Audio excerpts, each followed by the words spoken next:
মুসলিকেরাম, আমার কথাগুলো একটু ব্যতিক্রম ধর্মী, যেটা আমার লেখা, আমার চিন্তা চেতনা এগুলো তৈরি করে নিয়েছি। তো আজকে যে বুধবার টপিকটা আমার লেখা বইয়ের বিজ্ঞান দৃষ্টিতে দিনে যাওয়ার বইয়ের 43 নম্বর পৃষ্ঠার 45 নম্বর কন্টেন্ট নিয়ে আলোচনা করবে ইনশাআল্লাহ, আল্লাহ যদি সুযোগ দেয়।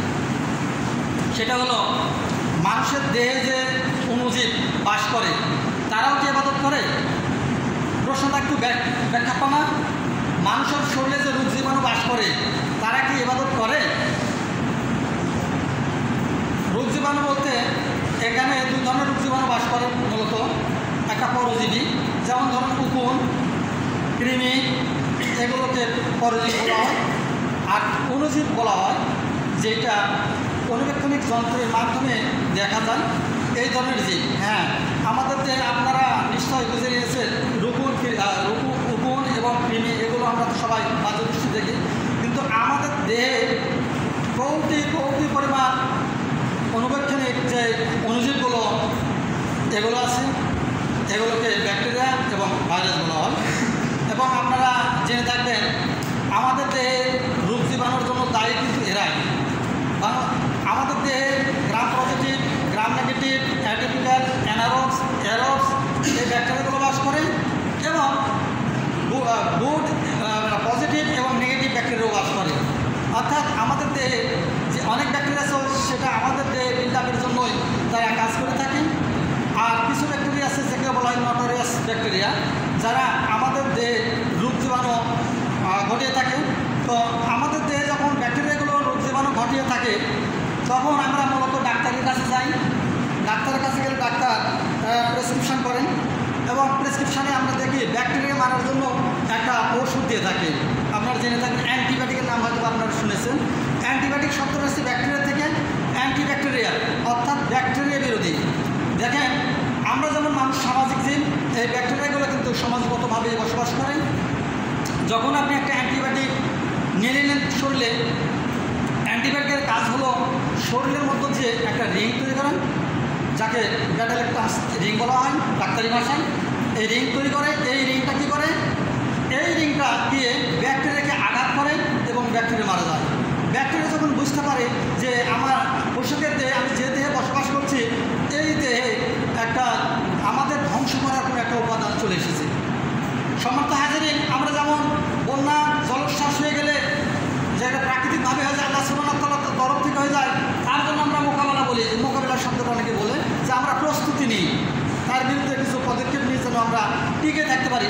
দেখো আমার দেহে যে ব্যাকটেরিয়াগুলো বাস করে এরাও টিকে থাকার জন্য এরা প্রস্তুত নেই। এরা কী করে? এদের তার অস্ত্র নেই। হ্যাঁ, আল্লাহ সুবহানাহু ওয়া তাআলা এদেরও অস্ত্র দিয়েছেন। এই অস্ত্রের নাম হলো ব্যাটালেক্টাম এনজাইম। ব্যাটালেক্টাম এনজাইম যে ব্যাকটেরিয়াগুলো ছাড়তে পারে, এরা কী করে?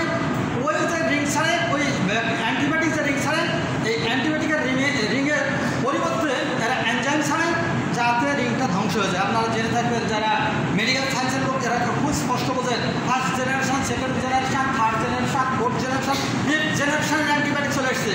তাহলে যদি অ্যান্টিবায়োটিকগুলো আমরা যে ওষুধ দিতাম সেই ওষুধের মতো, তাহলে এদের এটা আসতো না। মজার ব্যাপার, চিকিৎসা বিজ্ঞান মতে এরা কলোনিভাবে বাস করে। কলোনি কাকে বলে? আমরা সৈনিকপুরের গ্রামে কিছু লোক একত্রিত বাস করে, পাশে আরেকটা গ্রামে বাস করে, এরকমভাবে বিভিন্ন এলাকায় বাস করে। উদাহরণ দিলে আপনারা বুঝতে পারবেন, আমাদের মুখ গহ্বরে কিছু ব্যাকটেরিয়া আছে। এই ব্যাকটেরিয়া কিন্তু পেটের মধ্যে নেই। পেটের মধ্যে যে ব্যাকটেরিয়া ছিল মুখ গহ্বরে, আল্লাহু আকবার। এবং মানব দেহে যে ব্যাকটেরিয়াগুলো আছে, এই ব্যাকটেরিয়াগুলোকে যদি মানুষের যে আমাদের আকৃতি, এরকম আকৃতি দেওয়া হতো, এক একটা মানুষের দেহে যতগুলো ব্যাকটেরিয়া আছে এরকম 7টা পৃথিবী হতো। আল্লাহু আকবার। চিন্তা করেছেন আমার দেহে বাস করে একটা মানুষের দেহে যতগুলো ব্যাকটেরিয়া আছে, এই ব্যাকটেরিয়াগুলো যদি মানুষের আকৃতি দেওয়া হতো এরকম 7টা পৃথিবীতেও তার জায়গা দেওয়া যেত না। আপনারা খেয়াল করবেন, আমাদের করোনা হয়েছিল, করোনার সময় ডাক্তাররা অ্যাডভাইস করেছিলেন মাস্ক ব্যবহার করো। কেন জানেন? কারণটা হলো ব্যাকটেরিয়া এবং ভাইরাস। সেটা ছিল ভাইরাসের কারণে। তো ব্যাকটেরিয়া এবং ভাইরাস দুটাই আমরা যেমন পৃথিবী থেকে আমাদের মানুষেরা গ্রহ নক্ষত্র চন্দ্রে যাওয়ার জন্য যে অভিযান চালায়, ঠিক ভাইরাসগুলো একজনের দেহ থেকে আর একজনের দেহে যায় এবং তারা বংশ বিস্তার করে। এটা ছিল আমাদের ব্যাকটেরিয়া এবং ভাইরাসের জীবনী। এবং ভাইরাস মারার ওষুধ এখন পর্যন্ত চিকিৎসা বিজ্ঞান মতে এখন পর্যন্ত আবিষ্কার হয়নি। আল্লাহ এমন একটা জীবাণু দিয়েছেন যার ঔষধ এখন পর্যন্ত আবিষ্কার হয়নি। এরা আমার আপনার যে তাকে সম্মানিত মুসলিকেরা, আমরা মুসলমান, কোরআনের কোনো আয়াতে কারিমার প্রতি আমাদের কোনো সামান্যতম যদি ফটকা হয় তাহলে সে আর মুসলমান থাকে না। আল্লাহ সুবহানাহু ওয়া তাআলা পবিত্র কোরআন কারিমে সূরা রদের 13 নম্বর সূরা 15 নম্বর আয়াতে আল্লাহ সুবহানাহু ওয়া তাআলা বলছেন, ওয়ালিল্লাহি ইয়াসজুদু মা ফিস সামাওয়াতি ওয়া মা ফিল আরদি মিন দাব্বাতিন ওয়া মালাইকাতুহু ওয়া হুম লা ইস্তাকবিরুন। আল্লাহ সুবহানাহু ওয়া তাআলা সূরা রদে একথা বলছেন, আসমান এবং জমিনের যা কিছু আছে সকলেই মহান আল্লাহ সুবহানাহু ওয়া তাআলাকে সিজদা করেন এবং ফেরেশতারা অহংকার করে না।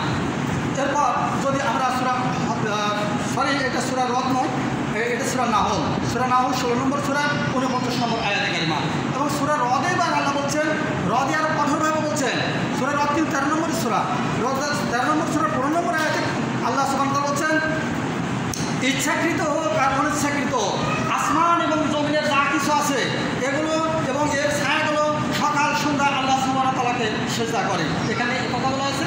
আরও একটু যদি এগিয়ে যান, সূরা হজ, আমরা জানি সূরা হজের 22 নম্বর সূরা, 22 নম্বর সূরা 18 নম্বর আয়াতে কারিমে আল্লাহ সুবহানাহু ওয়া তাআলা বলছেন যে তারা কি দেখে না আসমান এবং জমিনের যা কিছু গ্রহ নক্ষত্র চন্দ্র পাহাড় পর্বত বৃক্ষলতাদি সকলে আল্লাহ সুবহানাহু ওয়া তাআলাকে সিজদা করে এবং মানুষের মধ্যে কিছু কিছু মানুষ সিজদা করে আর কিছু কিছু মানুষের জন্য শাস্তি অবধারিত হয়ে গেছে। আল্লাহ মাফ করুন।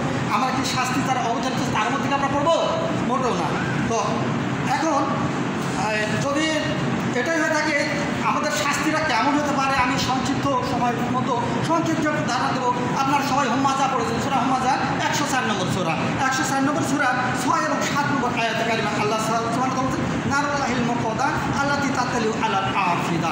গোটা আয়াত বলছে আল্লাহর সে আগুনটা কেমন হবে জানেন? সে আগুনটা এমন আগুন হবে যে আপনার শরীরে ঠেকা মাত্র হৃৎপিণ্ড রক্ত যেখানে সঞ্চালন করে সে পর্যন্ত বুঝে যাবে। সেই আগুনকে আমাদেরকে একটু ভয় করে না? এখন আপনারা প্রশ্ন করতে পারেন আগুনটা এত তীব্রতা হতে পারে? ইয়েস। আপনার খড়ির আগুন, গ্যাসের আগুন, এই আগুনগুলোর মধ্যে এক হবে? মোটেও না, এরকম একটি আগুন হয়ে যাবে। এখন আমার প্রশ্ন আমার এই গ্রামের ভাইদের প্রতি যে আমরা দেখি যে সালাতের আজান হয়ে গেছে, সালাত কি শুধুমাত্র জুমার জন্য খরচ করা হয়েছে? আপনারা কি শুনতে পাচ্ছেন? ভাই শুনতে পাচ্ছেন কি? বোঝা যাচ্ছে?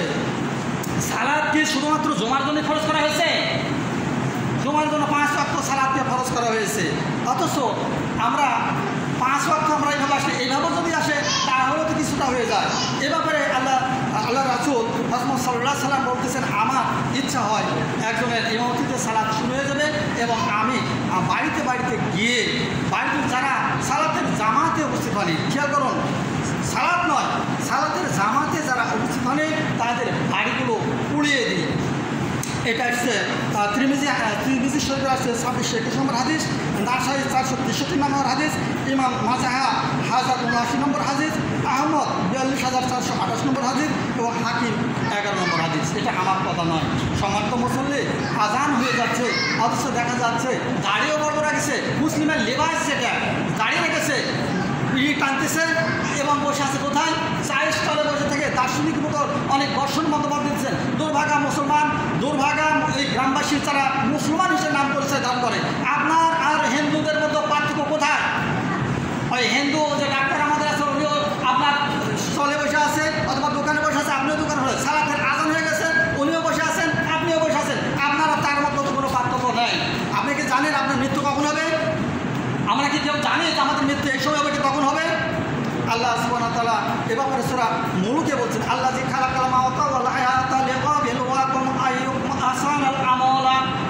হে মুসলমানেরা, আল্লাহ সুবহানাহু ওয়া তাআলা পবিত্র কোরআন কারীমের সূরা মুলুকের 2 নম্বর আয়াতে কারিমা বলছে, তোমাদেরকে সৃষ্টি করার আগে তোমাদের মৃত্যু সৃষ্টি করেছি, তারপরে তোমাদের রূহ সৃষ্টি করেছি। কেন করেছে? তোমাদের কেন পৃথিবীতে পাঠাইছে? তোমাদের পাঠাইছে তোমাদের পরীক্ষা করার জন্য, তোমাদের মতো কর্মে কে উত্তম। আমাদের এটা হলো সত্যিকার অর্থে একটি পরীক্ষা ক্ষেত্র। কে কখন দুনিয়া থেকে চলে যাব এটা বলা মুশকিল। তবে আমাদের প্রতিটি মানুষের জন্য 7 বছর বয়স থেকে যত সালাতের কথা বলেছে, 7 বছর থেকে দিন বাঁচেন, 7 দিনের জন্য আপনি যদি 70 বছর বাঁচেন, 70 বছরের জন্য আপনি যদি 100 বছর বাঁচেন, 100 বছরের জন্য আপনার উপর সালাত খরচ করা হয়েছে। এবং নির্ধারিত আপনি ক্যালকুলেটর দিবেন আপনার 7 দিনের সালাত কত হয়, এই হিসাবটুকুই আপনাকে দিতে হবে। আপনাকে 100 বছরের হিসাব দিতে হবে না। আপনাকে আশরাফুল মাখলুকাত হিসেবে সৃষ্টি করা হয়েছে, সৃষ্টির শ্রেষ্ঠ সৃষ্টি হিসেবে আপনাকে সৃষ্টি করা হয়েছে। দুর্ভাগা মানুষ, আপনার শরীরের ব্যাকটেরিয়া, আপনার শরীরের ভাইরাস, আপনার শরীরের পরজীবীগুলো, এগুলো যদি আপনার মহান আল্লাহকে সেজদা করতে বলে, আপনার কি লজ্জা করে না? আপনার একটুকু লজ্জা করে না যে আমাকে আমার মাথাটা মহান আল্লাহর দরবারে নত করা উচিত? আল্লাহ সুবহানাহু ওয়া তাআলা সূরা আলাক, আপনারা জানেন সূরা আলাক 96 নম্বর সূরা 19 আয়াত আছে। লাস্ট আয়াতে আল্লাহ সুবহানাহু বলছেন ওয়াসজুদ ওয়াক্তারিব, তোমরা সেজদা করো, আমার কাছাকাছি হয়ে যাও। সুযোগ হলে এটা নিয়ে বিজ্ঞান দিয়ে আমি আলোচনা করে দেবো যে আল্লাহ সুবহানাহু ওয়া তাআলা বলছেন যে সেজদা করো এবং আমার কাছাকাছি আসো, এটা সালাতের মাধ্যমে একমাত্র সম্ভব। তাই আসুন আমরা নিয়মিত সালাত আদায় করি, এবং নিজে সালাত না পড়তে পারলে তো আমি আমার স্ত্রী বাল বাচ্চাকে সালাতের কথা বলতে পারবো না। তাই নিজে সালাত আদায় করবো, আমার স্ত্রী বাল বাচ্চা যেন সালাত আদায় করতে পারে সেই ব্যাপারে সতর্ক থাকবো। আমি যদি সমাজের দায়িত্ব পেয়ে থাকি, আমার দায়িত্ব শুধুমাত্র মাথা আমার ঠোকা নয়, আমার সমাজের আর ভাই বোন যারা আছে, মুসলিম যারা আছে, তারা কেন সালাত করতেছে না, এই বিষয়গুলো আমাদের দেখা উচিত। যেহেতু আল্লাহ রাসূল বলছেন আগুন লেগে তার কথা বলছেন, উনি যদি বাল বাচ্চা এবং মহিলা যদি না থাকতেন উনি আগুন লেগে দিতেন। এত কঠোর হয়ে গেছেন সালাতের জামাতের ব্যাপারে, আর আমরা আমাদের মাথাটা নোহাতে পারি না। আল্লাহ সুবহানাহু ওয়া তাআলা আমাদের সঠিক বুঝদান করুক, এবং এই গ্রামবাসী যেন সবাই সালাতমুখী হয়ে যেতে পারে, এবং সমাজকে আমরা যেন সালাতমুখী করতে পারি, রাষ্ট্রও যেন আল্লাহ সুবহানাহু ওয়া তাআলা সালাতমুখী করুক। সকালে বলুন আমিন। আসসালামু আলাইকুম ওয়া রাহমাতুল্লাহ।